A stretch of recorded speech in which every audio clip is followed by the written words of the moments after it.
Assalamualaikum warahmatullahi wabarakatuh.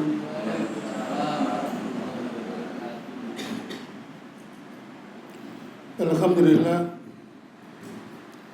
Alhamdulillahilladzi hamdan katsiran thayyiban mubarakan fi kama yuhibbu rabbuna wa yarda.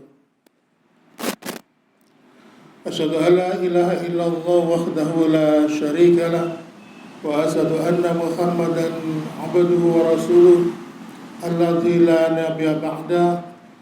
Allahumma shalli wa sallim wa barik ala Muhammadin wa ala alihi wa ashabihi wa man tabi'ahum bi ihsan ila yaumiddin. Wa ya ibadallah, usikum wa nafsi bidzatullah wa faqad fazal muttaqun. Qala ta'ala fi kitabil karim, a'udzu billahi as-sami'il 'alim minas syaitonir rajim. Ya ayyuhalladzina amanu taqullaha haqqa tuqatih wa la tamutunna illa wa antum muslimun. Alhamdulillah, senantiasa kita bersyukur kepada Allah Subhanahu wa taala yang telah senantiasa memberikan kita berbagai macam kenikmatan. Salah satu nikmat yang Allah berikan kepada kita yaitu adalah ketika Rasulullah SAW pernah menyampaikan tentang surat Al-Furqan, bahwasannya orang-orang yang beruntung itu adalah yang diberikan furqanan, artinya yang bisa membedakan. Misalnya ketika kita duduk cangkruan di pos ronda, lalu terdengar suara azan, lalu dia mengatakan sembahyangnya sih suwe waktune, saiki adzan zuhur jam 11:30, engkau jam 2 sembahyang enggak apa-apa. Ini sak sembahyang lagi asik ngobrol. Itu berarti tidak mendapatkan furqanan. Tetapi kalau ada orang yang menyadari ketika mendengar suara azan, lalu dia bergegas bersegera mendatangi panggilan Allah, melaksanakan sholat duhur berjamaah, maka dia mendapatkan furqanan karena bisa membedakan.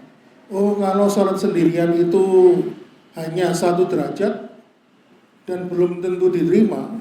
Tapi kalau sholat berjamaah kualitasnya 20 derajat dan kemungkinan besar diterima. Artinya para ulama itu memberikan, walaupun kita sholat berjamaah pada waktu itu kita ini sedang tidak konsentrasi atau tidak khusyuk, tetapi imamnya atau mungkin jamaah yang lain khusyuk, maka para ulama memberikan pendapat kemungkinan ibadah sholat kita juga ikut diterima karena kita ikut sholat berjamaah. Nah, ma'asyiral muslimin, makanya kadang-kadang orang itu kan suka ngentengkan. Makanya kalau kita ini, saya yakin semua yang hadir malam hari ini di tempat ini mendapatkan furqanan, mampu membedakan bahwasannya sesuatu yang baik itu tidak akan mungkin dilewatkan, tidak mungkin dilepas begitu saja. Karena apa? Eman-eman, karena keutamaannya luar biasa. Kenapa saya mengambil mukadimah atau pembukaan pada kesempatan di malam hari ini dengan membahas tentang furqanan? Karena ini juga berkaitan dengan materi yang akan kita bahas. Bahwasannya salah satu tanda ciri-ciri orang munafik yaitu suka menunda-nunda melakukan amal ibadah. Makanya ciri orang itu tidak munafik itu, kata para ulama, adalah biasanya dia bergegas melaksanakan ketaatan kepada Allah Subhanahu wa taala. Sedangkan orang-orang munafik, mereka itu ketika melakukan ketaatan merasa enggan. Karena kita ini pada malam hari kita akan membahas tentang orang munafik. Dan judul pertemuan pada pertemuan kita malam hari ini kita kasih judul kisah sahabat Umar bin Khattab dan sahabat Hudzaifah ibnul Yaman. Jadi ternyata nanti setelah ini pembahasan akan banyak bercerita mengenai orang-orang munafik. Ma'asyiral muslimin, ini sebenarnya kisah ini cukup masyhur. Banyak memberikan kita gambaran kepada kita bahwa kualitas keimanan kita ini nanti kita bisa ukur sendiri. Kira-kira kita ini bisa seperti kualitas para sahabat pandang. Jadi perlu diketahui, sahabatnya mulia yaitu Umar bin Khattab eh, pernah minta secara khusus kepada salah seorang sahabat yang bernama Hudzaifah ibnu Yaman suatu informasi, dan ternyata Umar bin Khattab ini seperti anak kecil, Pak, sampai merengek-rengek, sampai memohon-mohon. Ya.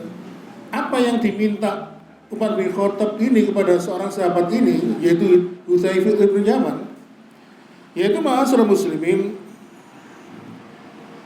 suatu ketika Rasulullah SAW ketika sebelum meninggal dunia pernah berpesan kepada seorang sahabat yang bernama Hudzaifah ibnu Yaman, dan pesan itu disampaikan ketika di depan Umar bin Khattab.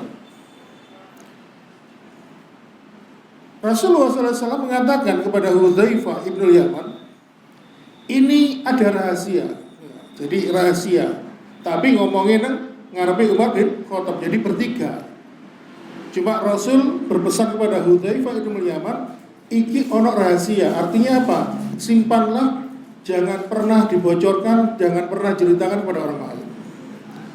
Di sini ada gulungan kertas. Ya. Jadi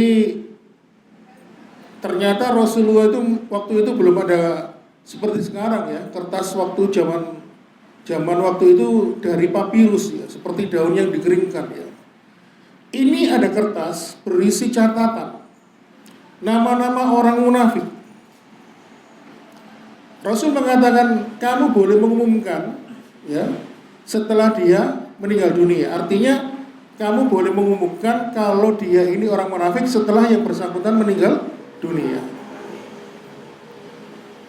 Maka apabila sudah kamu umumkan, maka jangan dimandikan jenazahnya, jangan disolati jenazahnya, dan jangan dimakamkan di kuburan orang Islam, orang mukmin. Bayangkan, Pak. Jadi ngomong sesuatu yang rahasia Rasul kepada Hudzaifah ibnu Yaman, tapi ngomongnya di depan Umar bin Khattab.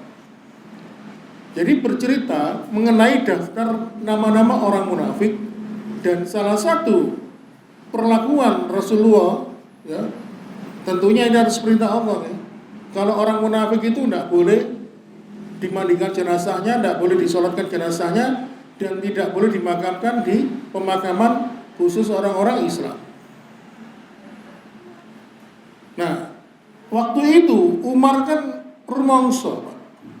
Lah yo awakku ini kan luwih kuat dibanding Hudzaifah. Saya ini juga seorang sahabat yang senior, mempunyai banyak kelebihan dibanding dia. Tapi kenapa Rasulullah SAW tidak mengamanatkan rahasia ini kepadaku, tapi kok kepada Hudzaifah ibnu Yaman? Jangan-jangan, nah itu Umar bin Khattab akhirnya berburuk sangka, jangan-jangan nama saya ada di dalam daftar kertas itu, di mana memuat daftar orang munafik. Ma'asyiral muslimin, sehingga akhirnya Umar bin Khattab kan penasaran, kemana-mana ikut Hudzaifah, kemana-mana diikuti sampai merengek-rengek. Setelah sopo sih daftar nama-nama kok penasaran, siapa sih? Akhirnya ma'asyiral muslimin, akhirnya Hudzaifah mengatakan begini, kamu sudah mendengar sendiri Rasulullah mengatakan bahwa tidak ada seorang pun yang tahu daftar nama-nama orang munafik ini kecuali saya. Dan orang-orang yang lain boleh tahu orang itu munafik apa enggak, yaitu nanti ketika dia sudah meninggal dunia. Maaf Umar, aku tidak bisa memberitahukan kepadamu. Sehingga akhirnya Pak Umar bin Khattab pun menangis, Pak. Was koyare cilik menangis. Terus akhirnya apa? Dengan putus asa Umar bin Khattab mengatakan, "Yes, kalau gini aja. Cukup beritahu saya. Apakah ada nama saya di dalam daftar nama-nama orang munafik itu?" Lalu Hudzaifah ibnu Yaman mengatakan, "Baiklah. Namamu tidak tercatat di dalam daftar nama-nama itu." Akhirnya apa? Umar tambah nangis, Pak. Nangis bahagia, sesungguhan. Kenapa? Dia sangat bersyukur karena nama dirinya tidak termasuk di dalam catatan daftar nama-nama orang munafik. Jadi ma'asyiral muslimin, jadi Hudzaifah bin Yaman ini dikatakan oleh Rasulullah, kalau orang-orang ini yang dalam daftar nama orang ini, di antara mereka ada yang meninggal dunia, jangan dimandikan, jangan disolati, dan jangan dikuburkan di pemakaman kaum muslimin. Artinya apa, Pak? Ini menurut jenengan kira-kira kenapa? Artinya apa? Tidak diakoni kan? Ya. Tidak diakoni, artinya dianggap kafir. Artinya apa? Dianggap non-muslim. Landasannya apa? Ya, dalilnya di dalam surat At-Taubah ayat 84. Wala tusalli ala ahadin minhum mada abada wala taqum ala qabri innahum kafaru billahi wa rasulih wa matu wa hum fasiqun. Dan janganlah engkau Muhammad melaksanakan sholat untuk seseorang yang mati di antara mereka, yaitu orang-orang munafik, abadan, selama-lamanya. Dan janganlah engkau berdiri mendoakan di atas kuburnya, sesungguhnya mereka ingkar kepada Allah dan Rasulnya, dan mereka mati dalam keadaan fasik. Jadi ayat ini, surat At-Taubah ayat 84 itu turun mengenai kisahnya seorang sahabat Abdullah bin Ubay bin Salul, seorang tokoh kaum munafik. Jadi ceritanya Abdullah bin Ubay bin Salul ini akan dijadikan pemimpin di kota Madinah, sudah melewati proses pilkada. Lalu datanglah Rasulullah SAW beserta rombongan hijrah datang ke kota Madinah, sehingga akhirnya para penduduk Madinah sepakat mengangkat Rasul sebagai seorang pemimpin. Sehingga akhirnya Abdullah bin Ubay bin Salul ini hatinya dongkol, mangkel, gak sito tadi kepala daerah. Akhirnya saat itu dia hatinya berubah, tetapi wajahnya menunjukkan senyum yang manis. Bayangkan, Pak. Sehingga akhirnya banyak sekali provokasi-provokasi yang dilakukan oleh Abdullah bin Ubay bin Salul. Salah satunya yang paling masyhur itu kisahnya adalah ketika menggosip Ibunda Aisyah berselingkuh. Makanya jangan nanti buka di surat An-Nur ayat 20 sampai ayat 26 kalau nggak salah, menceritakan di situ sampai hubungan rumah tangga baginda Nabi dan Ibunda Aisyah itu retak gara-gara gosip dari Abdullah bin Ubay bin Salul. Lalu akhirnya Abdullah bin Ubay bin Salul ini meninggal dunia dan jatuh dalam kondisi miskin. Lalu akhirnya anaknya, yaitu Abdullah bin Ubay, ini minta izin kepada Rasulnya, Rasul, bapak saya meninggal dunia dan tidak punya kain kafan, tolong jenengan kafan. Lalu Uthman bin Khattab pun mengatakan, ya Rasul, bukankah Allah sudah melarang engkau untuk mengurusi jenazah orang-orang munafik? Tetapi Rasulullah SAW tetap mengkengkeng ngurusi hingga mengkafani, mensolatkan, lalu menguburkan. Lalu ketika Rasulullah SAW setelah menguburkan, mau berdoa di atas makamnya, maka turunlah surat At-Taubah ayat 84. Wala tusalli ala hadim minhum mata abada wala taqum ala qabri. Dan janganlah kamu sekali-kali mendoakan, jangan sekali-sekali sholat untuk mereka, orang-orang munafik, abadan saklawasi. Nah, makanya saya ini pernah dengar kisah ada Pak Mudin. Enten Pak Mudin itu begini.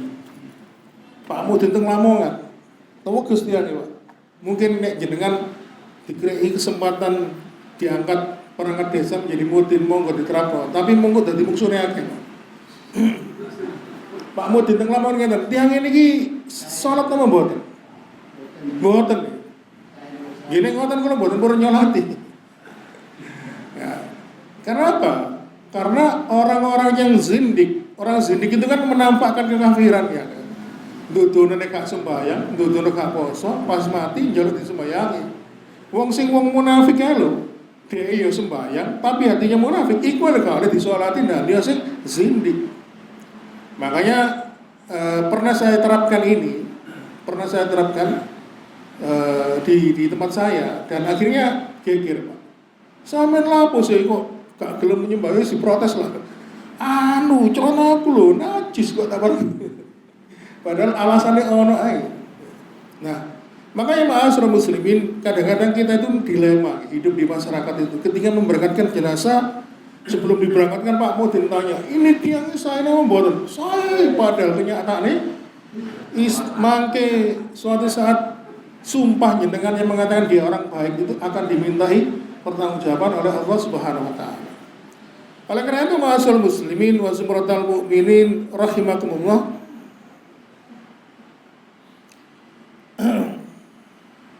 Jadi kisah Hudzaifah ibnul Yaman ini yang bersama sahabat Umar bin Khattab itu menceritakan bahwa Hudzaifah ibnul Yaman seorang sahabat yang diberikan amanah oleh Rasulullah untuk menyimpan daftar nama-nama orang-orang munafik. Begitu di antara mereka ada yang meninggal dunia, lalu ketika meninggal dunia tidak disolati, tidak dimandikan jenazahnya, dan kuburannya tidak boleh jadi satu dengan kuburan kaum muslimin, maka itu sudah menunjukkan bahwa dia orang munafik. Nah, suatu ketika ada 10 orang sahabat yang berkumpul, 10 lagi. Saya pernah membaca tapi saya lupa ingat. Rasul mengatakan begini, nanti di antara kalian dodeng wong 10 ini wau. Salah satunya Umar bin Khattab. Nanti di antara kalian ada yang mati dalam keadaan kafir. Waduh. Umar bin Khattab getem mati nih, ya Allah, wedi. Akhirnya apa? Wong 10 mati situ, kalau kari songo. Ternyata sing mati niku mau mati di jihad fisabilillah. Mari ngono mati maneh situ kari 8. Sing mati niku mau tiange apik, saya meninggal karena sakit. Lalu mati lagi tinggal 7.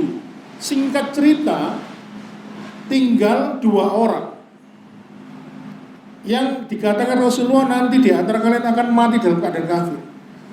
Umar bin Khattab tambah khawatir, ya Allah, masuk jangan-jangan aku nanti, ya Allah. Semakin gelisah. Dan ternyata satu orang yang mati itu adalah Rajul Unfuah, seorang sahabat yang dibanggakan oleh Abu Bakar As-Siddiq, ya. Suatu ketika diperintahkan berdakwah untuk menemui nabi palsu Musailimah al-Kadzab.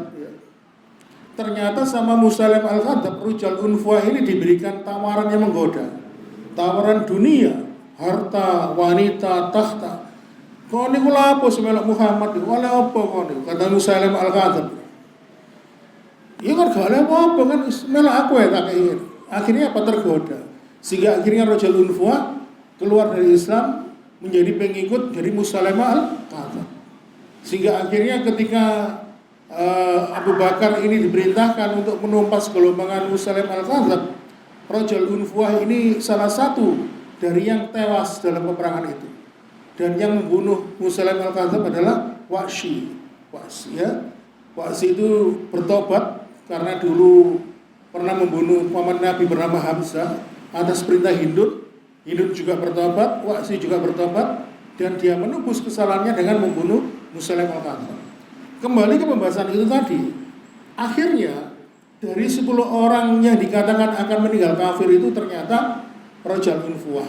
Dan akhirnya Umar bin Khattab ini pun selamat, ya. Dia merasa bahagia dan ternyata dia bukan digolongkan sebagai orang-orang yang meninggal dalam keadaan kafir. Ma'asyiral muslimin, dalam sebuah kitab yang berjudul Fathul Bahri, di mana kitab ini adalah Mensahih Bukhari, yaitu kitab yang khusus menafsirkan hadis-hadis riwayat Imam Bukhari, di mana kitab ini adalah hasil karya dari Ibnu Hajar Al-Asqalani. Dalam mukadimah atau kata pengantar kitab itu disebutkan menceritakan kisah seorang tabi'in, ulama tabi'in yang bernama Abdullah bin Abbas, ya, atau yang bernama Ibnu Abi Mulaika. Jadi Ibnu Abu Mulaika ini muridnya Abdullah bin Abbas. Beliau mengatakan, saya pernah bertemu dengan 30 orang sahabat Nabi. Dari ke-30 orang itu, mereka mempunyai 4 persamaan. Jadi semoga kita yang hadir di sini mempunyai 4 persamaan dengan ke-30 sahabat Nabi itu. Persamaan yang pertama, sama-sama yang pertama adalah seluruh sahabat Nabi itu merasa iman mereka masih tipis, iman mereka masih lemah. Makanya kenapa banyak di antara para sahabat itu walaupun sekelas sahabat pernah berjumpa dengan Nabi, pernah melihat turunnya wahyu, tetapi mereka tidak lekang, tidak lelah, tidak bosan meminta hidayah, petunjuk kepada Allah Subhanahu wa taala. Ya muqallibal qulub, sabbit qalbi ala dinik. Ya Allah, Engkau yang membolak-balikkan hati hamba-Mu. Teguhkanlah hati ini ya Allah kepada agama-Mu. Bayangkan, mereka itu khawatir jangan-jangan iman mereka itu akan lepas dari kalbu mereka.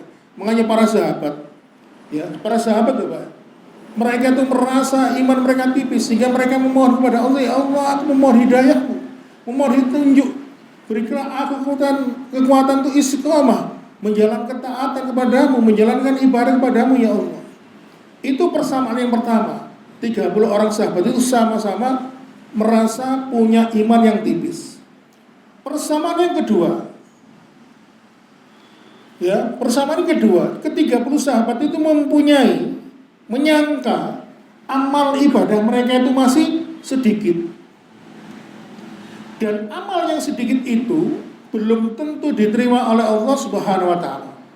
Makanya ada seorang tabi'in itu pernah bercerita ketika para sahabat itu membaca Al-Qur'an, ketika melewati surat Hud ayat 15-16, para sahabat itu banyak yang menangis. Mereka khawatir, digambarkan di situ oleh Allah amalan-amalan orang yang tertolak seperti haba'an mansura, seperti debu yang bertebangan. Makanya ketika para sahabat itu membaca surat Hud mulai ayat 15-16 itu, mereka banyak yang bergetar hatinya, menangis. Jangan-jangan amal mereka ditolak oleh Allah Subhanahu wa taala. Makanya mereka itu mengharapkan amal ibadahnya diterima. Makanya salah satu sahabat itu pernah mengatakan, saya lupa namanya, ketika membahas surat Yasin itu ya, surat Ibrahim yang menceritakan tentang pohon yang abadi itu, saya itu hanya butuh satu saja. Amalan saya yang satu saja, gak usah banyak-banyak, satu saja. Amalan saya yang diterima oleh Allah. Karena amalan itu pasti akan kekal abadi di dalam kehidupan akhirat. Lalu kemudian ma'asyiral muslimin, persamaan yang ketiga dari ke-30 sahabat itu adalah mereka semuanya merasa apabila ada yang menegur, apabila ada yang menasihati, ya, memberitahu kekurangan diri mereka untuk introspeksi, mereka itu seneng. Ya, makanya saya ini berusaha nyoba ngamalkan ini. Saya itu kemana-mana kan sering tanya, apa Pak kurangan saya Pak? Napa pula elek? Oh, kurangan sampean itu kurang kuru jadi. Oh, nggih, siapa nek ngomong? Oh iya, kelebihan berat badan ya. Wis kurang sampean kurang kuru tok, Kak. Waduh nggih, boten ngoten maksud kula bek nek kula niki gak ada kesalahan ta napa boten. Nah, para sahabat itu kalau ditegur, dikritik itu senang, Pak. Ya. Ma'asyiral muslimin, kemudian persamaan yang keempat dari ke-30 sahabat itu, yang keempat adalah mereka, sesuai dengan pembahasan kita ya, mereka sama-sama meyakini bahwa mereka tidak bisa lepas dari sifat kemunafikan. Lalu ma'asyiral muslimin, kalau tadi kan Ibnu Abu Mulaikah bertemu dengan 30 orang sahabat, menyampaikan ada 4 persamaan, mereka sama dengan 4 hal, maka Ibnu Abu Mulaikah pun mengatakan, sebaliknya, saya juga bertemu dengan orang-orang munafik di kota Madinah, dan mereka juga punya 4 persamaan. Apa persamaannya orang munafik itu, yang pertama, mereka sama-sama gembor-gembor ke sana ke sini, mereka yakin, ya, mereka mengatakan iman saya kokoh, iman saya kuat, ya. Kalau sahabat tadi 30 orang sahabat, mereka sama-sama yakin, merasa iman mereka itu lemah, iman mereka itu tipis, sehingga banyak memohon kepada Allah hidayah dan petunjuk, memohon kepada Allah beri kekuatan. Kalau orang munafik di kota Madinah, kata Ibnu Abu Mulaika, mereka punya persamaan, yang 4 persamaan. Yang pertama, mereka punya persamaan, sama-sama merasa iman mereka kuat, iman mereka kokoh. Persamaan yang kedua dari orang-orang munafik di kota Madinah adalah mereka menyangka amal ibadahnya sudah banyak melakukan amal ketaatan kepada Allah Subhanahu wa taala, dan yakin amalannya diterima oleh Allah Subhanahu wa taala. Makanya kadang-kadang sampai ono sing ngomong sampe nek gak melok dhewe gak cuma bersuaraku sampe. Ngene terus sing ngomong ngono. Setelah sampai niku gak usah nurut kiai ini ae lho, kok yakin kok. Kemudian persamaan yang ketiga dari orang munafik yang di kota Madinah, kata Ibnu Abu Mulaika, ya, mereka itu marah, mereka itu tersinggung apabila ada yang mengkritik, ada yang mengoreksi. Jenengan kira-kira nate ya memori sing model kok ini. Dieling tambah murang-muring, Pak. Mosok ngoten sih, Pak. Oh, niki tenan lho, mesti tenan enggak? Iya, kira-kira. Kemudian keempat, persamaan yang keempat, ini yang ketiga, Pak. Yang ketiga itu merasa tersinggung, sakit hati kalau ada yang mengkritiknya. Yang keempat, dari orang munafik yang ada di kota Madinah itu punya persamaan yang keempat, yaitu mereka merasa aman dirinya dari sifat-sifat kemunafikan. Nah, sekarang apa bedanya munafik di zaman dulu, zamannya Nabi, dan zaman sekarang? Nah, kira-kira menurut jenengan itu munafik zaman biyen kali zaman sakniki niku luwih parah pundi? Napa? Parah sekarang nggih.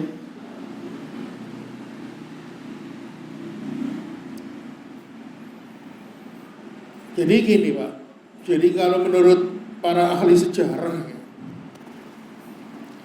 orang dulu munafik itu muncul di dalam hatinya itu karena masalah harta. Jadi dulu itu kan supaya orang itu tidak terkena denda atau jizyah, ya, supaya tidak kena pajak yang berlebihan, mereka itu masuk Islam, pura-pura masuk Islam. Jadi dia menunjukkan ketaatannya, keimanannya, tetapi di dalam hatinya mengingkari supaya gak kena jizyah. Tapi Pak, munafik zaman dulu tuh sih mending. Kenapa?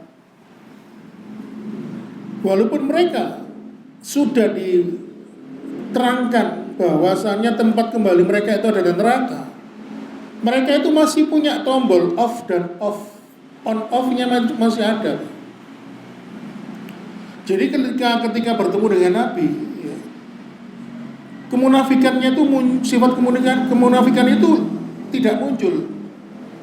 Tapi ketika dia jauh dari Nabi, kemunafikannya baru muncul.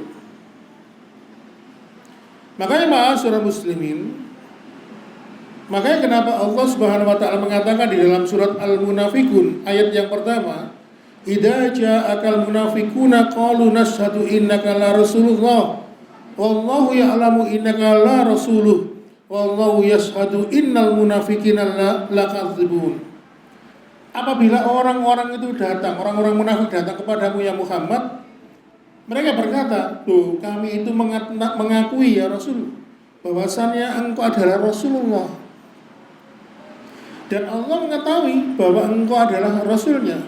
Dan Allah menyaksikan bahwa orang-orang munafik itu adalah pendusta."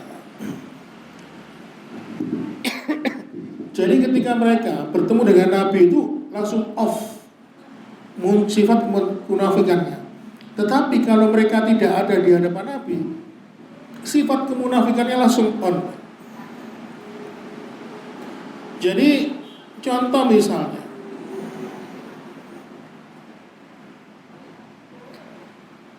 Rasul itu pernah diejek, body shaming. Rasul itu kok jemblung sih wetenge. Wonge pengecut, gak wani belas sampai anu.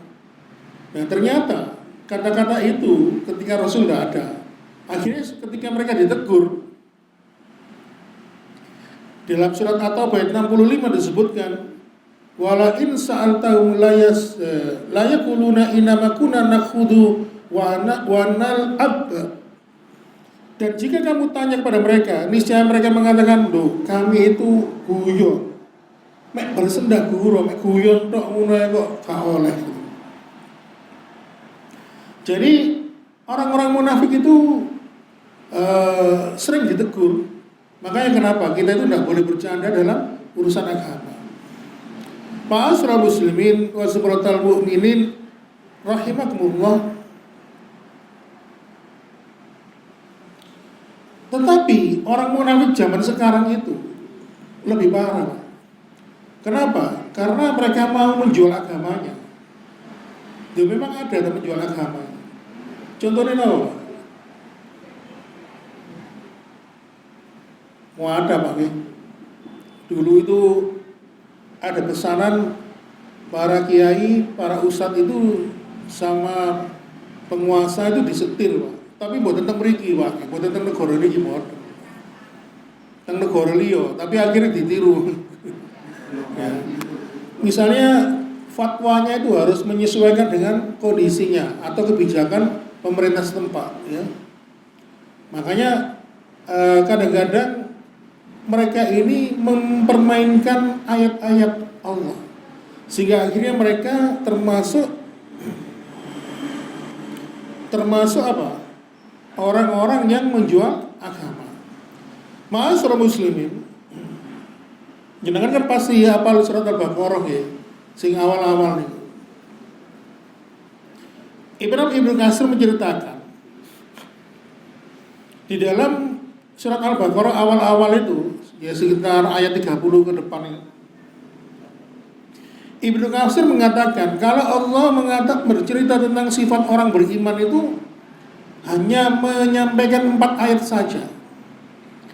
Apa sifat orang beriman itu? Alif lam mim, dzalikal kitabul la raiba fihi hudzal lil muttaqin alladzina yu'minuna bil ghaibi wa yuqimunas sholata wa mimma razaqnahum yunfiqun. Walladzina yu'minuna bima unsila ilaika wa ma unsila min qablik wa bil akhirati hum yuqinun. 4 ayat saja. Ketika Allah Subhanahu wa taala menceritakan sifat orang kafir, kalau orang beriman tadi 4 ayat, orang kafir cuma 2 ayat saja. Innal ladzina kafaru sawa'un 'alaihim a'anzartahum am lam tunhirhum la yu'minun. Khatamallahu 'ala qulubihim wa 'ala sam'ihim wa 'ala absarihim ghishawatun wa lahum 'adzabun 'adzim. Sifat orang kafir 2 ayat saja. Tapi ketika Allah menjelaskan sifat-sifat orang munafik, ada berapa? Pinter Pak? Ada 13 ayat Pak, bayangkan. 13 ayat. Dimulai dari mana? Ayat wa minan nasi may yaqulu amana billahi wa bil yaumil akhir wa ma hum bimu'minin, sampai ayat sadurunge ya ayuhan nasu budullah ya ayuhan nasu budu rabbakumul ladzi khalaqakum minal ladzina min qablikum la'allakum tattaqun, sampai sadurunge ayat niku. Mangke jenengan buka piyambak. Nah, 13 ayat ini diceritakan secara khusus oleh Allah Subhanahu wa taala tentang sifat-sifat orang munafik dan begitu bahayanya sifat kemunafikan. Maka ma'asyiral muslimin, itulah saking besarnya rahmat Allah Subhanahu wa taala, saking cintanya Allah Subhanahu wa taala kepada kita, sampai diterangkan begitu jelas di dalam Al-Qur'an di ayat-ayat awal surat Al-Baqarah kepada kita agar kita ini jangan sampai jatuh ke dalam jurang kemunafikan. Makanya ma'asyiral muslimin wasabaratul mu'minin rahimahullah. Makanya ada salah seorang ulama tabi'in, ulama besar, yaitu Imam Hasan Al-Basri. Ketika ditanya bagaimana caranya membedakan hati kita ini sudah masuk kategori munafik atau enggak, itu gimana caranya wahai Imam Hasan Al-Basri? Lalu Imam Hasan Al-Basri pun mengatakan, kalau dirimu merasa khawatir sebagaimana khawatirnya para sahabat untuk menjadi munafik, maka dirimu tumbuh keimanan di dalam hati dan jiwa kamu, ya. Tetapi kalau di dalam hati dan jiwamu merasa tidak aman dan tidak mungkin merasa jadi munafik, berarti dirimu telah tumbuh di dalam hatimu sifat-sifat kemunafikan. Ma'asyiral muslimin, jadi orang munafik itu bisa dikatakan sebagai duri dalam daging. Jangan tahu Pak, ketika Perang Dunia Kedua, tokoh Nazi yang bernama Hitler itu pernah ngomong, siapakah orang yang paling jahat itu? Ya, yaitu orang yang paling jahat itu adalah yaitu orang yang menjajah, ya, yang membantu negara penjajah itu untuk menjajah negerinya sendiri. Artinya apa? Dia adalah pengkhianat. Makanya inilah sifat orang munafik. Biasanya orang-orang munafik itu apa? Salah satunya adalah membantu orang-orang kafir, orang-orang musyrikin, kemudian mendatangkan kerugian bagi kaum muslimin. Ma'asyiral muslimin. Jadi tadi saya itu pernah menceritakan di awal tadi kisah tentang Abu bin Ubay bin Salul itu tokoh gembong munafik, karena dia dulu pernah bersekongkol Pak untuk merongrong Islam dari belakang. Makanya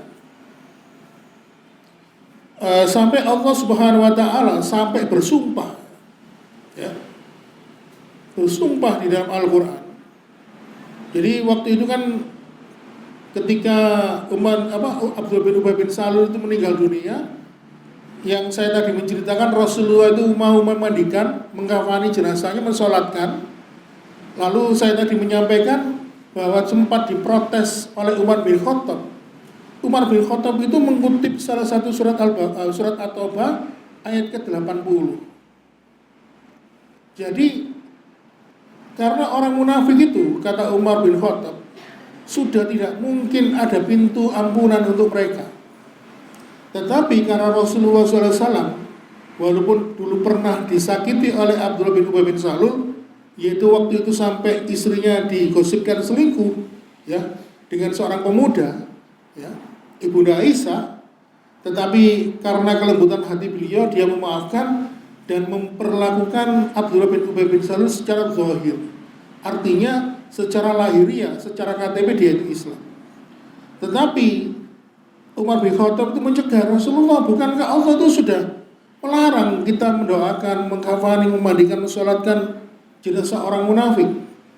Jadi Umar bin Khattab itu menyandarkan landasan sikapnya itu dari surat At-Taubah 80. Di situ Allah Subhanahu wa taala berfirman, "Istaghfir lahum aw la tastaghfir lahum in tastaghfir lahum sab'ina maratan fala yaghfirullahu lahum dzalika bi annahum kafaru billahi wa rasulih wallahu la yahdil qaumal fasiqin." Wahai Muhammad, sama saja engkau mintakan ampunan untuk mereka atau tidak minta ampunan untuk mereka, sama saja. Ya. Apabila bahkan kalau engkau memintakan ampunan untuk dia sebanyak 70 kali, tetap Allah tidak akan memberikan ampunan untuk mereka. Yang demikian itu karena apa? Mereka telah ingkar kafir kepada Allah dan Rasulnya, dan Allah tidak memberikan petunjuk kepada orang-orang yang fasik. Jadi walaupun waktu itu Rasulullah sudah dapat wahyu seperti ini, tetap Rasulullah mendoakan Abdullah bin Ubay bin Salul. Aku tetap milih mendoakan dia, walaupun Allah sudah mengatakan tidak boleh mendoakan. Para muslimin akhirnya mentok ketika tadi sudah saya sampaikan, ketika baru saja memakamkan jenazah, Rasulullah akan berdoa mengangkat tangannya, lalu Allah menurunkan firman-Nya di surat At-Taubah ayat ke-84, wala tusalli ala ahadin minhum mata abada wala taqum ala qabri innahum kafaru billahi wa rasuli wa matu wa hum fasiqun. Dan janganlah engkau Muhammad melaksanakan untuk orang yang mati di antara kalian, yaitu orang-orang munafik, abadan selama-lamanya. Dan janganlah engkau berdiri mendoakan di atas kuburnya, sesungguhnya mereka telah ingkar kepada Tuhannya. Ya. Jadi ma'asyiral muslimin wa subratal mu'minin rahimakumullah. Jadi dalam hal ini kita itu mempelajari materi tentang kemunafikan.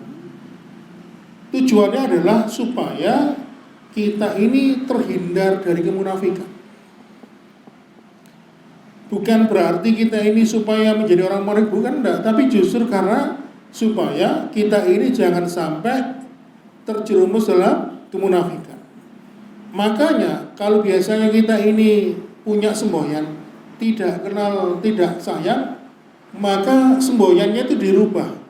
Tidak kenal maka tidak benci.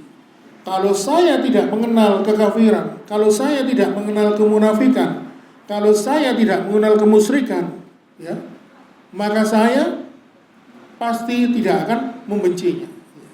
Jadi kalau kita ini mengenal kemunafikan dan mengetahui balasan sifat-sifat bagi orang-orang munafik, maka kita akan berusaha menjauhkan diri kita dari sifat-sifat kemunafikan.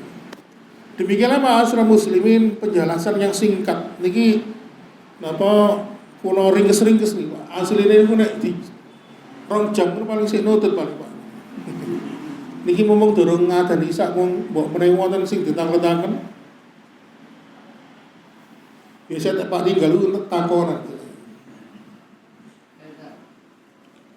Di At-Taubah 80 kan Allah sudah mengingatkan Rasulullah untuk kita bersolati dan mendoakan dalam hati.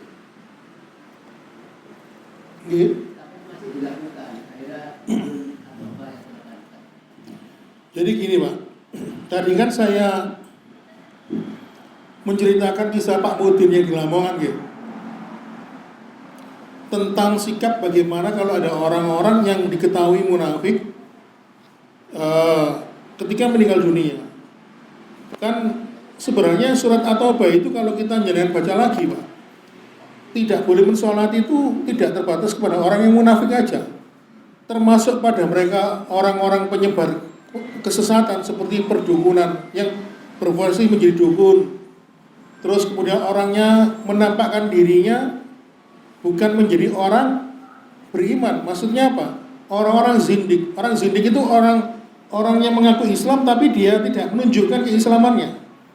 Misalnya, ya gak sembahyang, ya gak poso, ya gak anu. Nah, termasuk mereka ini menurut para ulama kalau berpegang dari ayat ini, itu tidak boleh disolati, tidak boleh dikafani, tidak boleh dibangkamkan. Itu kalau menurut ayat ini.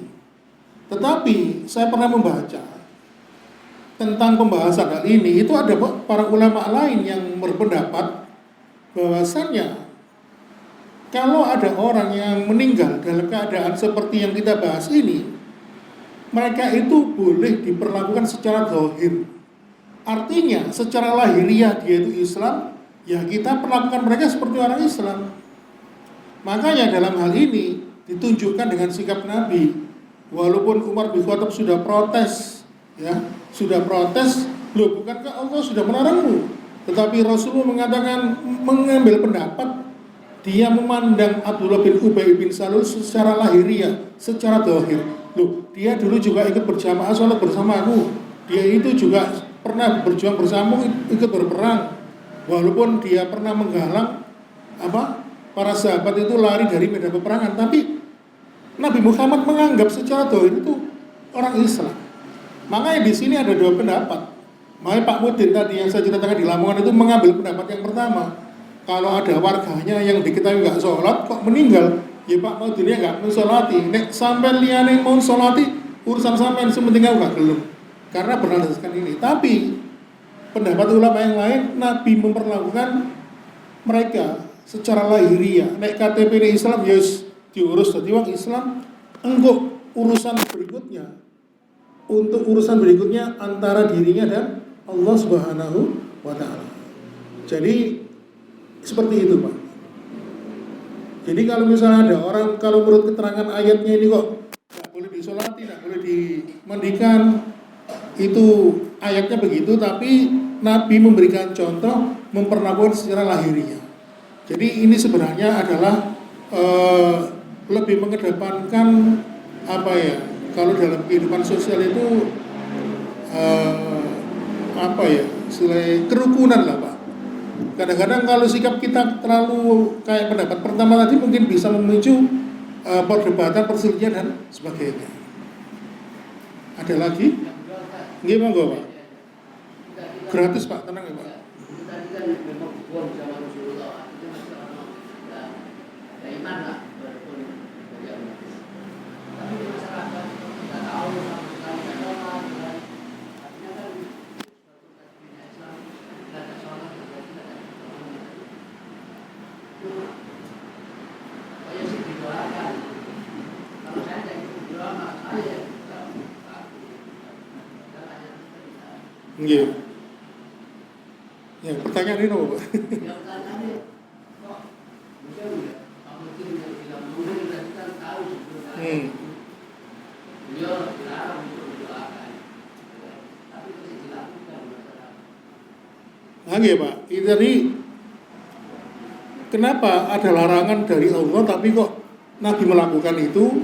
Para ulama yang lain mengatakan pendapatnya bahwa Nabi itu memperlakukan secara lahiriahnya, secara dohirnya. Jadi walaupun orang itu gak tahu sembahyang, gak tahu puasa, tapi KTP dari Islam, ngoten lho, Pak. Jadi memperlakukan sesuai dengan KTP-nya, ngoten.